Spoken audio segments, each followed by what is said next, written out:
அக்பர் தினமும் எழுந்தவுடன் காலையிலேயே விநாயகர் படத்தில் தான் கண் முழிப்பார். இது அவரோட வழக்கம்.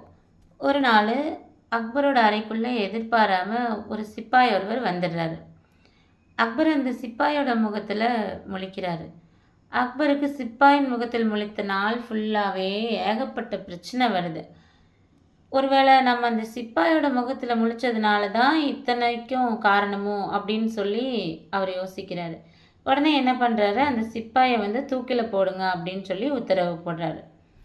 பீர்பாலுக்கு விஷயம் தெரியுது. மன்னர்கிட்ட அந்த சிப்பாயை ஏன் தூக்கில் போட போகிறீங்க அப்படின்னு சொல்லி ரொம்ப கோபமாக கேட்குறாரு. அதுக்கு மன்னர் சொல்கிறாரு, இந்த சிப்பாயோட முகத்தில் முழிச்சதுனால தான் இன்னைக்கு நாள் பூரா எனக்கு ஏகப்பட்ட பிரச்சனை வந்துட்டே இருக்குது. இந்த சிப்பாயோட முகம் ரொம்ப அபசகுனமானது அப்படின்னு சொல்லி அக்பர் சொல்கிறாரு. அதற்கு பீர்பால் ரொம்ப பயங்கரமாக சிரிக்கிறாரு.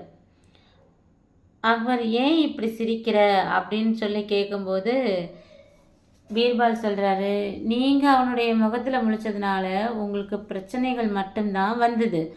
ஆனால் அவன் உங்கள் முகத்தில் முழிச்சதுனால இப்போ அவனோட உயிரே போக போகுது. அப்போ யாருடைய முகம் அபசகுனமானது அப்படின்னு நினச்சி சிரிப்பு வந்துடுச்சு அப்படின்னு சொன்னார். அக்பர் அவரோட தவறை புரிஞ்சுக்கிட்டாரு. சிப்பாயை விடுதலை பண்ண சொல்லிட்டாரு. இதுலேருந்து நாம் தெரிஞ்சுக்கிறது என்னென்னா, பிரச்சனைக்கு காரணம் சகுனம் மட்டுமே கிடையாது.